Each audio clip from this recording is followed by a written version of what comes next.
मीरा अपने आई बाबा और छोटे भाई के साथ महाराष्ट्र के एक छोटे से गांव में रहती थी।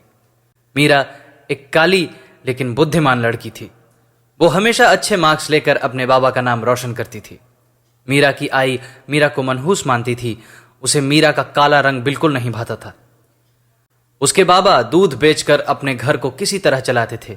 एक दिन मीरा का रिजल्ट आया और वो फिर से अच्छे नंबरों से पास हो गई, लेकिन अब आगे की पढ़ाई के लिए मीरा को गांव से बाहर जाना था। उसके बाबा ने मीरा को आगे पढ़ने के लिए अपने दोनों भैंस बेचकर पूरे परिवार के साथ शहर चले गए। मीरा को नए स्कूल में कोई भी पसंद नहीं करता।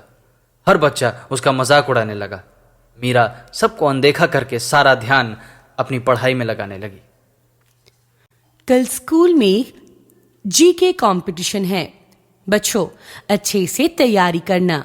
अगर कोई फर्स्ट आएगा तो उसके पूरे साल की फीस माफ कर दिया जाएगा। मीरा मन में सोचती है, ये तो बहुत अच्छा मौका है मेरे लिए। मैं खूब मन लगाकर तैयारी करूंगी और मेरे बाबा को अपनी स्कूल फीस के बोझ से मुक्त कर दूंगी। मीरा घर जाकर रात भर पढ़ाई करती है। अपने पड़ोसी का मोबाइल लेकर अच्छे से नोट्स बना लेती है। उसके बाबा उसे पढ़ाई करते हुए देखते हैं और बोलते हैं, बेटा, रात को जाग कर पढ़ाई करेगी तो तेरी तबीयत खराब हो जाएगी। बाबा, आप मेरी पढ़ाई के लिए ही तो अपना सब कुछ छोड़कर यहाँ शहर आ गए हैं। मैं आपके इस त्याग को खाली नहीं जाने दूंगी। मैं दिन रात मेहनत करूंगी और आपका नाम रोशन करूंगी। मेरी बेटी, तू सच में किसी देवी से कम नहीं है। तू वही देवी ही है जो मेरी बेटी बनके मेरे घर आई है। ऐसा कहकर उसके बाबा उसे गले लगा लेते हैं। दूसरी सुबह मीरा क्लास में अपने टीचर से पूछती है, टीचर जी के कंपटीशन के लिए अपना नाम कहाँ पे देना है? टीचर और सभी बच्चे जोर से हंसने लगते हैं। अरे मीरा, तू अभी गांव से आई है तो इस बारे में ज्यादा नहीं जान पाएगी। तो इस कंपटीशन से तो बाहर ही रह और तेरी सूरत भी इस कंपटीशन के लिए सही नहीं है। सारे बच्चे फिर से जोर जोर से हंसने लगते हैं। मीरा को यह देखकर रोना आ जाता है। लंच टाइम में मीरा खाना नहीं खाती और क्लास में ही अकेली बैठी रहती है और रोती रहती है। तभी स्कूल के प्रिंसिपल वहां से जा रहे होते हैं। उन्हें क्लासरूम से रोने की आवाज आती है। वो अंदर जाकर मीरा से पूछते हैं, अरे बेटा, क्या हुआ? तुम रो क्यों नहीं हो? सर, मुझे आज स्कूल में होने वाले जीके कंपटीशन में भाग लेना है, लेकिन काली हूं ना मैं, इसीलिए मैम ने मुझे इसमें नहीं भाग लेने दिया। इसीलिए मुझे बुरा लग रहा है। मेरे बाबा मेरी पढ़ाई के लिए गांव से अपना सब कुछ बेचकर यहाँ शहर चले आए हैं, लेकिन फिर भी पैसों की बहुत ज़्यादा दिक्कत है। मैं इस कंपटीशन में जीतकर अपने बाबा की थोड़ी मदद करनी चाहती हूँ। ऐसी कोई बात नहीं है बेटा, आप स्कूल की हर एक एक्टिविटीज में भाग ले सकती हो और मैं आपको प्रॉमिस करता हूँ, अगर आप इस कंपटीशन में जीत जाते हो तो स्कूल की फीस माफ कर दी जाएगी और उसके साथ साथ मैं आपके आगे की पढ़ाई की सारी जिम्मेदारी उठाऊंगा। कुछ देर बाद स्कूल में जीके कंपटीशन कराने के लिए बाहर से कुछ लोग आते हैं और सभी बच्चों को पेपर दिया जाता है। तभी प्रिंसिपल सर मीरा को अपने साथ लेकर आते हैं और उसे क्लास की सबसे पहली सीट पर बिठाते हैं। सभी बच्चे हैरान हो जाते हैं और टीचर्स भी देखकर मन ही मन गुस्सा करते हैं। जब तक कंपटीशन होता है तब तक प्रिंसिपल उसी क्लास में मीरा के सामने ही बैठे रहते हैं। कंपटीशन खत्म हो जाता है और रिजल्ट आ जाता है जिसमें मीरा फर्स्ट आती है।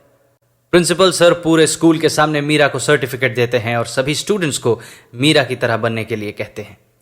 बच्चे और टीचर्स मीरा से और भी ज्यादा जलने लगते हैं।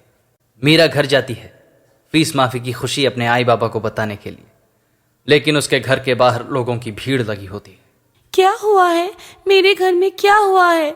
सब ठीक तो है ना? मीरा अंदर जाती है और अपनी आई को सफेद साड़ी में देखकर सब समझ जाती है। मीरा अपनी आई को संभालती है। मीरा की आई मीरा को धक्का देकर बोलती है, दूर हो जा, कलमुई मनहूस लड़की। तेरे वजह से मेरे बेटे की सर के ऊपर से बाबा का हाथ हट गया। तेरी वजह से हम बर्बाद हो गए। कितना समझाया था, मत जाओ इस मनहूस के लिए सब कुछ बेचकर। देख, मार डाला ना तूने अपने पापा को। आस पड़ोस के सभी लोग मीरा की ओर देखकर उसे मनहूस बोलने लगते हैं। मीरा अंदर जाकर रोने लगती है और बोलती है, बाबा मैं क्या करूं, आप भी चले गए। अब मैं किसका नाम रोशन करूंगी, किसके लिए पढ़ाई करूंगी। तभी उसके बाबा उसके सामने आते हैं और कहते हैं, मीरा, इंसान का आना जाना तो लगा रहता है, ये किसी की वजह से कभी नहीं होता। मेरा एक्सीडेंट होना था सो हो गया, लेकिन किसी के जाने से तू अपनी पढ़ाई मत छोड़ना। मैं इस दुनिया में नहीं रहूंगा, तब भी मेरा नाम तेरे अच्छे काम से रोशन होगा।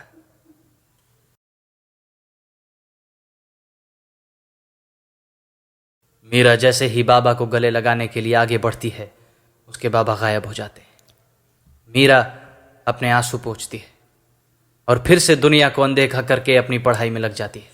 स्कूल के टीचर्स और बच्चे उसको मनहूस बोलकर मजाक उड़ाते रहते हैं। टीचर जब भी क्लास में कोई सवाल पूछती तो मीरा के हाथ उठाने पर भी मीरा की ओर ध्यान नहीं दिया जाता। लेकिन मीरा हर साल अच्छे नंबरों से टॉप करती गई। अब तो उसके आस पड़ोस के लोग भी उसे अच्छा मानने लगे और अपने बच्चों को मीरा की तरह बनने के लिए बोलने लगे।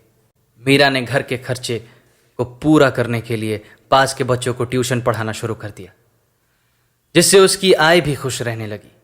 उसने अपने भाई को भी पास के स्कूल में भेजना शुरू कर दिया। धीरे धीरे समय बीता और मीरा बड़ी हो गई। उसने स्कूल से कॉलेज तक का सफ़र टॉप करते हुए पूरा किया और एक दिन अपनी मेहनत से IAS ऑफिसर बन गई। मीरा के स्कूल टीचर्स और स्कूल के सभी बच्चे टीवी पर मीरा का इंटरव्यू देखते हैं तो उनका सर शर्म से झुक जाता है। और मीरा एक बड़ी सी गाड़ी में अपने घर आती है तो उसके आस पड़ोस के सभी लोग उसकी ओर फूल मालाओं से उसका स्वागत करते हैं। मीरा के बाबा भी आसमान से मीरा को आशीर्वाद दे रहे हैं।